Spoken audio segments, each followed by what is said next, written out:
everybody. It's an honor to have you all here. Thank you for coming.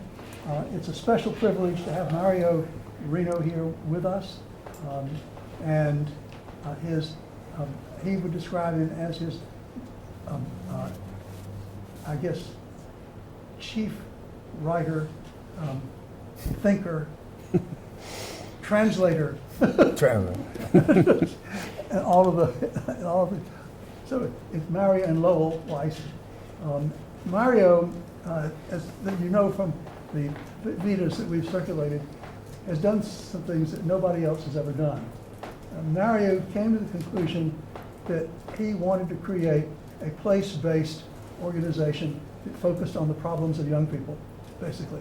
Well, he not only decided to do that, he made his money in the tech industry, basically. And he was very close to Atlantic Philanthropies, and I think a partner in Atlantic Philanthropies at one point, right? Yes? Yeah, with Jay, yeah.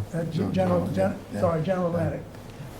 And he started Venture Philanthropy Partners, focused entirely on the Northern Virginia area, and it was to work on, he raised the money pretty much locally, actually, from Northern Virginia primarily, Maryland, the District of Columbia, maybe Southern Maryland, I'm not sure. But in any event, he's now raised a total of about $100 million that is financing the functioning of the Venture Philanthropy Partners. He created the Morino Institute, which has been very much involved in philanthropic questions in the Washington area.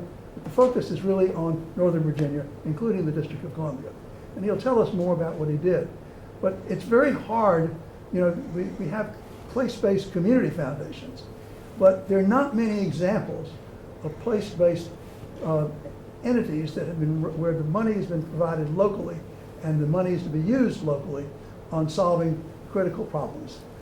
And so, I think of the Robin Hood Foundation in New York, which because of the New York financial community is able to raise a couple $100 million a year, basically. I think of Tipping Point community in San Francisco, where a younger organization with a guy trained, I'm happy to say, a Duke alumnus, who is now the founded Tipping Point community after working at Robin Hood. But the model is really unusual. An individual who cares about a locality, who creates a nest of people who are willing to put up money that can go for the benefit of people in that community, targeted in areas. And in the case of Mario and Lowell, it's been really focusing on youth development, broadly defined, right? So that's the background, and so it's a tribute. It's a privilege to have Mario here, since he's unique. Nobody has done what he's done under those circumstances. And the model is one in which we can all learn from, because most of us have affiliations with and dedication to particular places where we were born or where we live, what have you, but not many people, and the number of the people that I've told you about already is the number that I know about, in any event, the people who have done the same kind of thing that Mario's done. And so it's an inspiring story, and it's an honor for us to have him here.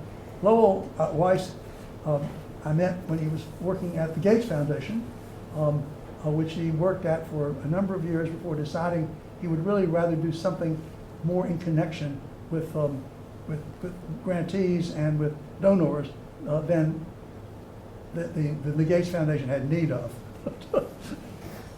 I'm going to tell you any more than that. But in any event, he was very successful at the Gates Foundation, and Mario snatched him up and said, "Come and work for me," and he has been working for Mario ever since. How many years? Well, we've been working together in one capacity or another for about 20 years. 20 years. Yeah. There you go. It's a great partnership. So in any event, I know where all the skeletons are buried. Welcome to both of you, and now it's up to Mario and Lowell. Okay. Well, I'll kick off. Thank you, Joel. When you're in philanthropy and someone like Joel begins to give you any kind of praise, it's the equivalent of being a top prospect in basketball and having Coach K said, "This is a pretty good ball player." So I really appreciate